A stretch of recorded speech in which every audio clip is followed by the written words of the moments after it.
I never thought I'd say this, but Kim Jong-un up against Donald Trump is a strange situation because you don't know who the crazy person is. Kim Jong-un actually released a statement. The leader of North Korea, he released a statement saying, Donald Trump is a psychopath. I cannot work with him. Do you know how insane that is? For him to send a message about Donald Trump, where he's just like, guys, I'm wild, but I mean, I don't know this guy. And Donald is crazy. People ask me all the time, they go like, Trevor, come on, you're not being serious. I meet South Africans, they go like, Trevor, come on, man, Donald can't be that crazy, man, eh? Come on, you've got to give him a bit of credit, man, something. Guys, that guy's crazy. Then they'd be like, is he that stupid in real life? Then you're like, yeah. Then he's like, so is he stupid like Malima and them? Then I'm like, no, guys, Julius is smart, don't play those games. I know people get tricked by Julius Malema and Jacob. Those guys are smart, especially Jacob Zuma. People get fooled by him, you know, because he's got that cute vibe, always giggling. That guy is a master tactician. Look now, vote of no confidence, survived again. People are shocked. How did he do it? How did he do it? If you watch Days of Our Lives, he's the Stefano De Miro of this game. Every day he wakes up looking in the mirror going, like sands through the hourglass, so are the days of our lives.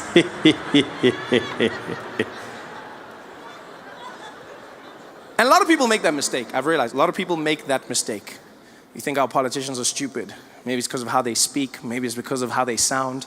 You know, Jacob Zuma's smart. Jacob Zuma was the head of intelligence for the ANC during the struggle.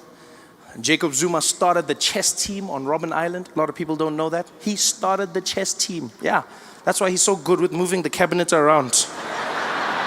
He's busy, yeah, Praveen, like that, because he's a horse. Check. Donald Trump is not like that. One thing I'll say about Jacob Zuma, catch him in a corner, ask him anything about policy, that guy will rattle it off. He may not know how to read, but he knows what he's talking about. Donald Trump has no clue about any policy whatsoever. He knows nothing about geopolitics. He knows nothing about his healthcare. Every time Donald Trump answers a question, you know he doesn't know the answer because he answers it like he's a contestant in one of his own beauty pageants. That's how he answers it. Every time you see Donald Trump on TV, you can see he's making it up as he's going along.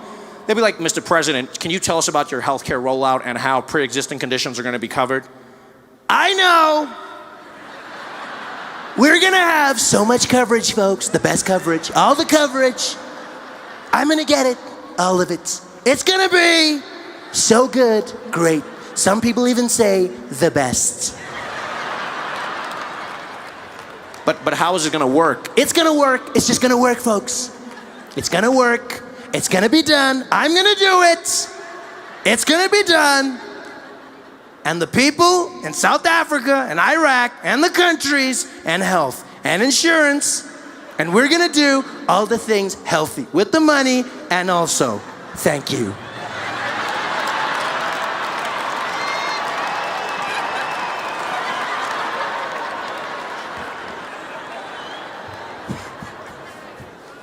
Donald Trump is losing his mind, saying the craziest things. We're going to build a wall. And Mexico's gonna pay for it. I love how Mexico's like, we ain't paying for shit, man. We might build your wall, but we ain't paying for it, man. Stupid. Donald Trump's just doing his own thing. Everything seems to be going wrong for him. Now he's getting ready to start a war, launch a nuclear weapon. North Korea, they will know. Fire and fury. Fury and fire. Fast and furious. Tokyo Drift. Like no one's ever seen. This guy's gonna blow up the world, people. He's not having a good time. So I correct people all the time. I go, look, man, say what you want about Jacob Zuma. He knows his policy.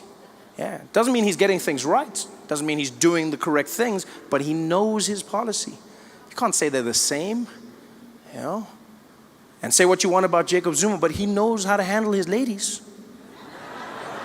Yeah, he doesn't have any problems there. Donald Trump, walking around in public, his wife smacking his hand away. Pa! In public. Do you know how embarrassing that was? Donald Trump was there trying to hold Melania's hand. She just slapped it away. He tried to grab it and she, pa! And then the second time, tried to grab it and she just did like a little thing. And everyone was like, are they okay? Are they fighting? I was like, yeah, of course they're fighting. They're having a horrible time. Completely horrible time. And you don't even need to see the video of the hands to know that they're having a bad time. I've had a theory for a long time that Donald Trump and his wife are not in a happy relationship. And I don't want to start any rumors, but I've noticed this. You know, I've noticed it in their speeches. Every time Donald Trump or Melania speak, it seems like they're throwing shade at each other. They're giving a speech, but they're actually talking trash about the spouse. Every time, all you have to do is listen to the subtext of what they're saying. For instance, Melania Trump came out. She made a speech about her platform as First Lady. In America, every First Lady gets to choose what their dream job is going to be, what they're going to be doing to help the country. Michelle Obama says she's going to help kids get healthy meals and work out. Melania Trump came out, and what did she choose? She came out, no one forced her, and she was like, as First Lady, I believe we need to fight against the cyberbullying. All of the people on the Twitter who are saying the bad things, we need to stop them. We need to make sure that they cannot carry on what they're doing. I was like, do you know your husband, lady? And now I realized she was doing it on purpose. They were having a fight. Yeah. She probably got home that night, dropped her keys on the table. Donald Trump was sitting in the living room, turned on the lights. Hi, Melania. I saw what you said about me on the news. It was very not nice. Oh, hello, Donald. I didn't see you sitting over there. I thought you were watching the cartoons. You know I was watching the news, Melania. I watch all the news. Fake news. So what are you going to do about it, Donald? You want a war? You've got a war. I'm gonna get you, Melania. You're gonna pay. Do your worst, Donald. Oh, it's on. I'm the best at worst. The next day he came out, gave a speech. What did he say? We've got to get rid of all these immigrants, folks. All these immigrants need to leave this country. Your move, Melania. She went to a women's conference. We need to stop sexual assault. The men who are grabbing the ladies without their permission. We need to. I was like, yo, you guys need to sort your shit out at home, man. I remember the worst encounter I had with the TSA was out in Burbank, California. Tiny little airport, and I was flying out and I was coming to New York, right? And so I'm in Burbank Airport and I go through security, and then for some reason I was beeping. I don't know why. I walk to the metal detector and I beep. Go out, beep. Go out, beep. Go out. And every time I have to take something off, I gotta beep. And the agent, he's just losing it. The whole time he's like, take that off, take it off. And I'm going like, beep, beep, beep, beep. He's like, take that off, take it off. And I come back, he's like, take that off. He's getting more and more angry. I'm basically naked right now, and he's losing it. Like I felt like an underperforming stripper. It was horrible. He's just like, And finally he's like, you know what, just get out here. So I walk to the side, he's like, go ahead and put your hands up. I put my arms up, and he whipped out a little personal metal detector. Yeah, it looks like a midget sword, right? But they call it the wand. That's what they call it, the wand. And so he whips that out, yeah, because that $100,000 machine, that's play. Shit just got real. And so he looks at me and says, go ahead and stick your hands up, sir, and just keep them right there. So I put my arms up, and he scans me. He's like,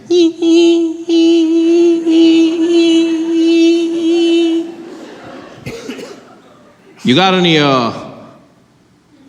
metal objects on you? I'm like, well, then what was that for? If you were gonna ask me anyway, then what was this? The foreplay to my honesty? What is this? Why? And then, as if he can't do this right, he calls for backup. He goes, I'm gonna need you wait. Can we get Velasquez to gate 10, please? Velasquez to gate 10. And he calls for a man by the name Velasquez.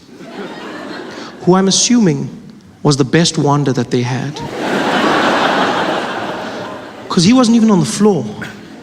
They called for him, and Velasquez emerged from the back offices of the TSA. And he walked out, and the energy changed. People bowed their heads as he walked past. Everyone gave him a little nod. You could see he was special, and he didn't look like it. He didn't look like much. You know, Velasquez was a little Mexican man, very long mustache, big chest, and he was very short, really, really short guy. But he didn't feel short. Like, he looked short, but he didn't feel short. Do you know what I mean? Like he had this thing. You know those short people that are so confident, it looks like they just chose to grow low. He had that energy. And so Velasquez walks down towards where I'm standing with my agent. My guy tries to apologize, says, I don't know what's going on. I silenced him with one move of his hand. He's like, no, I go. And he stepped up, he looked me in the eye, and he's like, sir, you got to stand for side and not give for that, okay? Don't touch nothing on the movie, okay? None of that. And I didn't know what he was saying.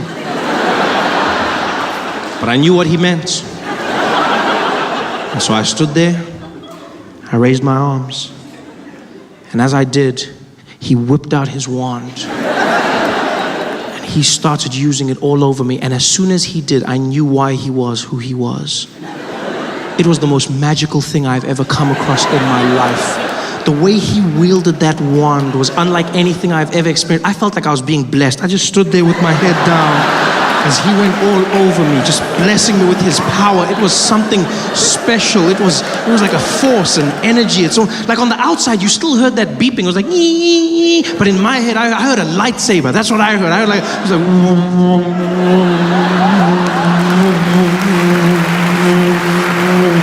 because he was to me, a little Mexican Jedi.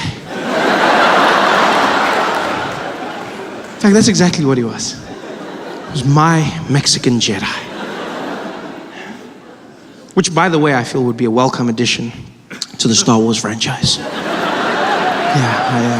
No, I'm a big fan. I'm a huge fan of Star Wars. I love Star Wars. I was super excited when I found out they'd be making another one. I was losing my mind. I went back, watched all the movies, and I came to realize that there's no Mexican Jedis, not even one. There's no Mexican Jedis. Which is weird. Because when you look at it, technically speaking, Star Wars is a vision of America in a distant future. So,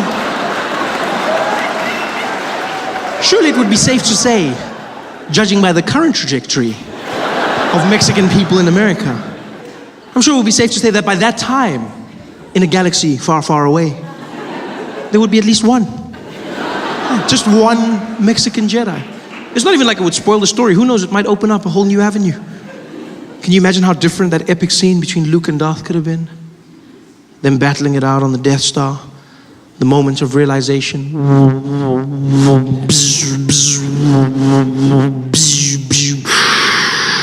Luke. What do you want, you evil man?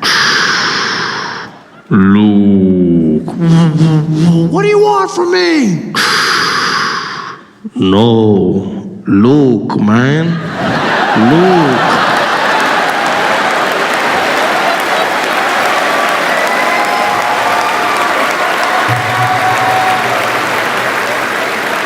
It's your father, man. But the pilots are calm, they cool. You know, you get into the air, they start making useless announcements that you don't even care about, you know, just to give you that feeling that he knows what he's doing. You get up there as the seatbelt lights go, boom. Ladies and gentlemen, as you may have noticed, we've reached our cruising altitude.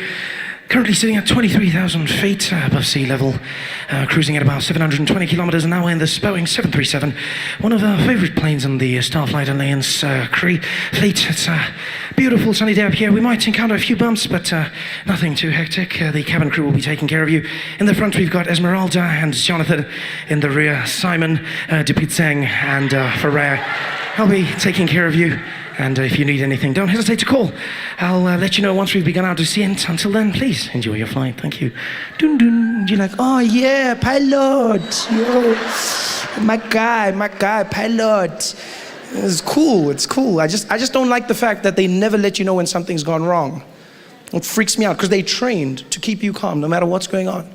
And I noticed this because we hit turbulence coming into Joburg. There were hectic storms and the plane started shaking and it wasn't like the calm turbulence. You know, it's that turbulence where people, the knuckles get white when they're holding their, and because people try and act natural in the plane, they'll be like, and then they get to a point where they're like,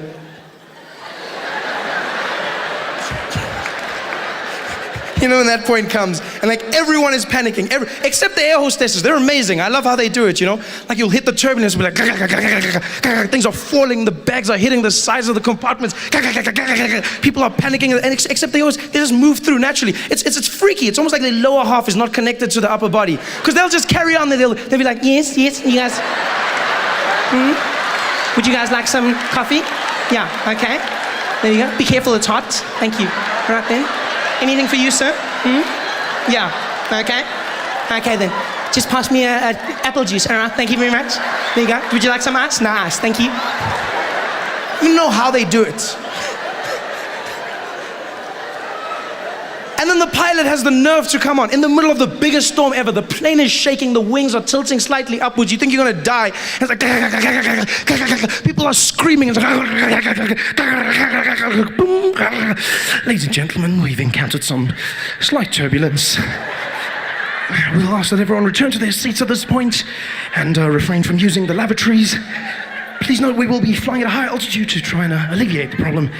Also, keep your seatbelts fastened, and no hot drinks will be served at this time for your safety.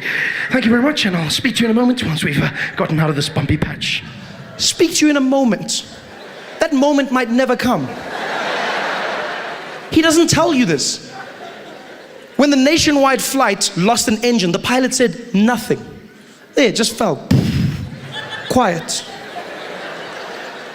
I don't want a pilot like that. I want someone who lets me know. I want to know before I'm going to die. I want to know. I want to say a prayer or two. I want to prepare myself, I want to forgive everyone that I hate in the world. Give me a chance. Give me a chance. But they don't, pilots. No, they don't. I bet people who die in plane crashes don't even know they've died. It must be the worst feeling in the world. There's like a whole bunch of confused people popping into heaven like, poof.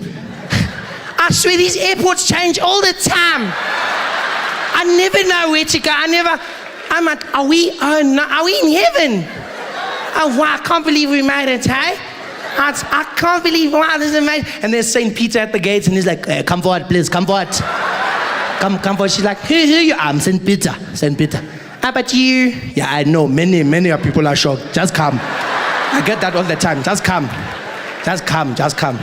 No, I just thought that, no, don't worry, just come, please. Just wait till you see Jesus. Come.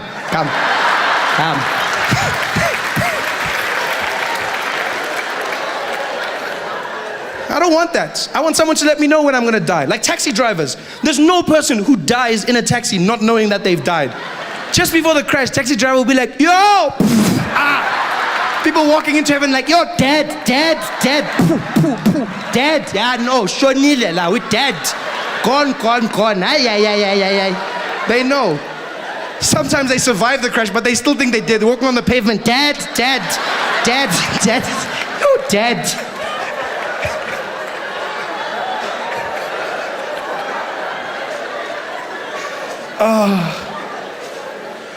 But luckily we did land safely in Johannesburg. We landed safely and everyone clapped when the plane landed. Yay! Clapped and walked into the airport terminal building. And that's the point when you realize you're back in South Africa. When you're flying, it's international. And then when you land at any of our airports, and if you listen carefully, you realize that you're back. Like South Africa, once again, the world went there. Then we were like, no, going. Yeah, we'll find just that's it. Because all over the world, they conform to a norm, and that is in airports, women make announcements. It's always a woman, always. And she's always calm, always monotone. Always come over that system. She sits in a room quietly. They bring her the pages one by one. You can be in Heathrow, for instance. You'll hear that woman come on the system. Doom, doom. Attention all passengers. Please note this is an airport announcement. No passengers are permitted to leave any items unattended, as this may be seen as a security risk. Any unattended luggage will be removed by security and destroyed. Thank you. Dun dun. Everywhere in the world, even if you go to like non-English speaking countries, they still conform to that norm. You go to places like China where you wouldn't expect it, think, I see some of you probably think they'll be like, no, don't even laugh. That's racist. Don't even laugh. No, that's racist. You don't even laugh. But they're not. They calm. It's a woman, still the same. She's just another language. She'll come on the piano and be like, dum dum. 才个是那些，从早考个一学的，跑个一学的，不得去些哎为他个一些，从早考的一次，谢谢你，dum dum. And you know they've conformed. And then you land in South Africa. And you know you've landed. You know that you're back home when you walk into the airport terminal building. You walk in, and I don't even know if they audition the people who do it. No. It's almost like whoever's closest to the mic gets to do it first, you know? It's the craziest thing. Luckily, 99% of the time it's a woman, but she'll come on. It's the craziest thing ever. As you walk in, she'll come and be like, dum dum. Attention all passengers. Attention all passengers. Hello, I'm talking to you. Hello. Yeah, all the people is like Kula.com, the plane is delayed. The plane was going on 2, it's going on 3. Yeah, all the people must just take a ticket for that one. You're going to have a problem, nah? Just take on that. If your ticket says 2, then it's going to be 3, nah? Then you mustn't complain when the plane is not there, because then I need to tell you now, then you must just phone the people that are coming to pick you up, must tell them, yo, I need my plane is changed. It's not. And then they start speaking to people in the background. They don't even turn off their mic. All the must just tell the people they are Abuban. But tell you things, I want the plane, I have a drink. I need to jelly in a hot drink. Yeah, I'm getting no niggas, I need to jelly. Yeah, it's chicken. Yeah, I'm funny drumstick, I'm funny pressed. It's drumstick, yeah. I'm funny drumstick. Okay, yes, I get 7. Okay, all the people is like one time, the gate is changed. It's not D2, it's C15. It's not D2, it's C15.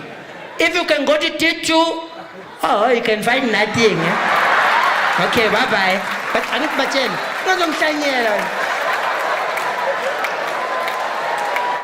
That's why I love coming home. I get to see the stories from a different angle. I get to enjoy it all. I'm so happy to be back. But everything has flipped on its head. 2 years. You know, guys, going away for 2 years is not a long time. And you come back to South Africa and everything has flipped on its head. I went away for 2 years. I come back and white people are on strike. I thought it was a Leon Schuster sketch. In the streets, white people marching, and immediately you're like, these people have no experience. No experience whatsoever. And white people, I'm not trying to minimize your pain in any way, but I'm just gonna say, when watching it on the news, it doesn't have the same gravity of the march of black people and colored people and Indian people in South Africa. Because we're